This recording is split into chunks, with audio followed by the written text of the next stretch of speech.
Shalom saudara-saudara yang dikasihi Tuhan Yesus Kristus.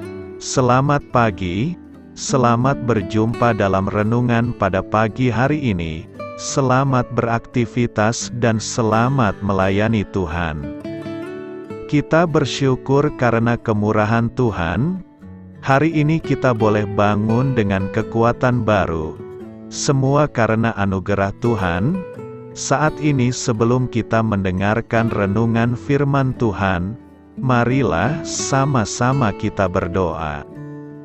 Bapa kami yang di sorga, Bapa dalam nama Tuhan Yesus Kristus, Tuhan dan Allah kami yang baik, kami bersyukur untuk berkat kemurahan-Mu, di sepanjang malam Tuhan sudah lindungi kami. Dan pagi ini kami boleh ada sebagaimana kami adanya.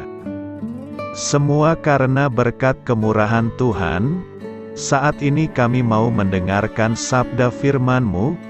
Jamah hati kami Tuhan, berikan pengertian yang baru, untuk kami memahami firman-Mu dan taat melakukan kehendak-Mu. Dalam nama Tuhan Yesus, kami berdoa. Haleluya. Amin. Sahabat suara kasih, ayat pembacaan Alkitab kita hari ini terambil dari Ibrani 8 ayat yang ke-1 sampai 13. Ibrani 8 ayat 1 sampai 13. Inti segala yang kita bicarakan itu ialah, kita mempunyai imam besar yang demikian, yang duduk di sebelah kanan tahta yang maha besar di sorga, dan yang melayani ibadah di tempat kudus, yaitu di dalam kemah sejati, yang didirikan oleh Tuhan dan bukan oleh manusia, sebab setiap imam besar, ditetapkan untuk mempersembahkan korban dan persembahan, dan karena itu Yesus perlu mempunyai sesuatu untuk dipersembahkan. Sekiranya ia di bumi ini, ia sama sekali tidak akan menjadi imam, karena di sini telah ada orang-orang yang mempersembahkan persembahan menurut hukum Taurat. Pelayanan mereka adalah gambaran dan bayangan dari apa yang ada di sorga, sama seperti yang diberitahukan kepada Musa ketika ia hendak mendirikan kemah. Ingatlah, demikian firman-Nya, bahwa engkau membuat semuanya itu menurut contoh yang telah ditunjukkan kepadamu di atas gunung itu. Tetapi sekarang, ia telah mendapat suatu pelayanan yang jauh lebih agung, karena ia menjadi pengantara dari perjanjian yang lebih mulia, yang didasarkan atas janji yang lebih tinggi.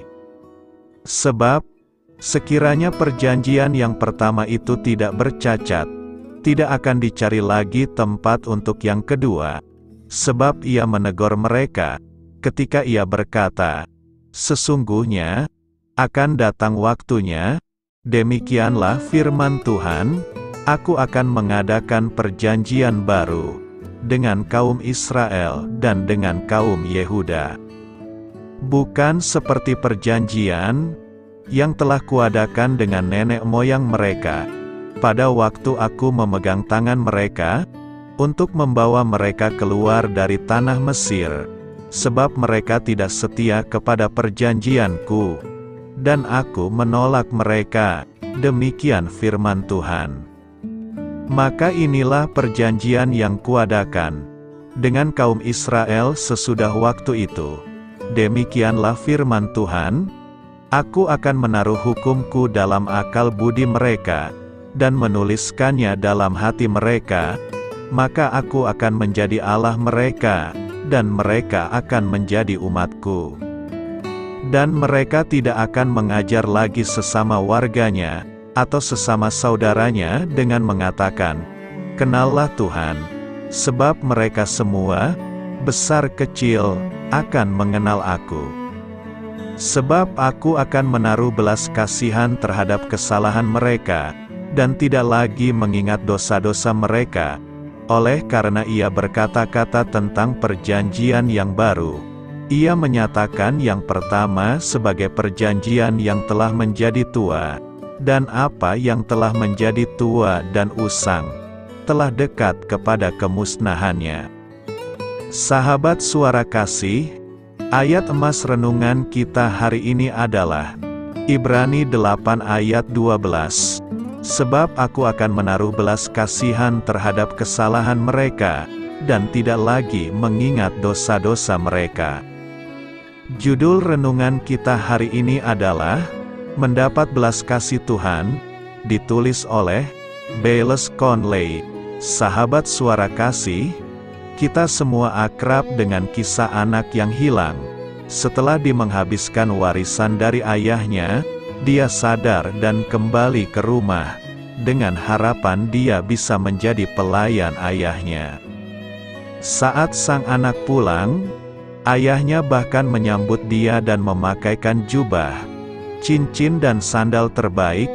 Dia juga mengadakan pesta meriah untuk menyambut kepulangan putranya itu. Tapi bagaimana dengan kakak laki-laki? Dia berdiri di luar pesta, dan tidak mau ikut merayakan kepulangan sang adik. Dia sangat marah. Dia tidak pernah berlaku buruk, tapi ayahnya tidak pernah mengadakan pesta untuknya, seperti menyambut adiknya. Kadang jika kita tidak hati-hati, kita bisa punya sikap yang sama dengan anak sulung itu. Kita bisa berpikir bahwa hidup ini tidak adil. Aku tahu dia salah dan Tuhan mengampuni dia, tapi aku tidak seburuk dia. Sahabat Suara Kasih, kita perlu mengingat bahwa Tuhan suka menunjukkan belas kasih-Nya kepada orang-orang yang berbuat kesalahan, dan mengakui kesalahan tersebut dengan sungguh-sungguh. Tuhan juga senang melihat kita meminta belas kasihan-Nya, saat kita sudah menyakitinya lewat tindakan kita. Marilah kita renungkan, Tuhan senang menunjukkan belas kasih-Nya.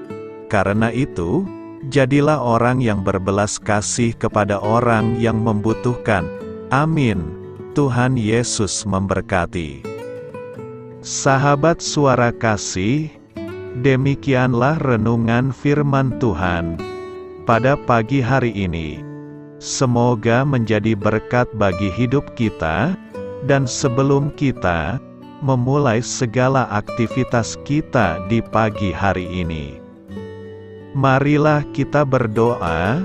Bapa kami yang di sorga, Bapa di dalam nama Tuhan Yesus Kristus, terima kasih Bapa, karena Engkau sudah menjadi Allah bagi kami. Kami juga bersyukur Bapa, untuk pertolongan-Mu, penyertaan-Mu, dan atas berkat-Mu di dalam kehidupan kami. Kami berbahagia dan bersyukur Bapa, untuk kebaikan-Mu di pagi hari ini. Tak berkesudahan kasih setia-Mu, tak habis-habisnya rahmat-Mu, selalu baru setiap pagi. Besar kesetiaan-Mu di dalam hidup kami. Terima kasih untuk firman-Mu. Pada pagi hari ini ya Bapa, kami mau belajar dan terus belajar tentang firman-Mu. Firman-Mu yang menguatkan dan meneguhkan iman percaya kami. Firman-Mu yang mengubahkan kehidupan kami.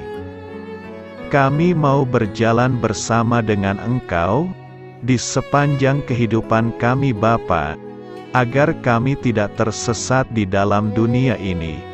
Terima kasih Bapa, buat kesempatan dan nafas kehidupan yang masih Engkau berikan. Kami mau memakai kehidupan kami untuk hormat dan kemuliaan nama-Mu. Segala pergumulan dan masalah hidup kami serahkan di dalam tangan-Mu. Engkau yang akan menyelesaikannya bagi hidup kami. Kami hanya berharap kepada-Mu, Bapa.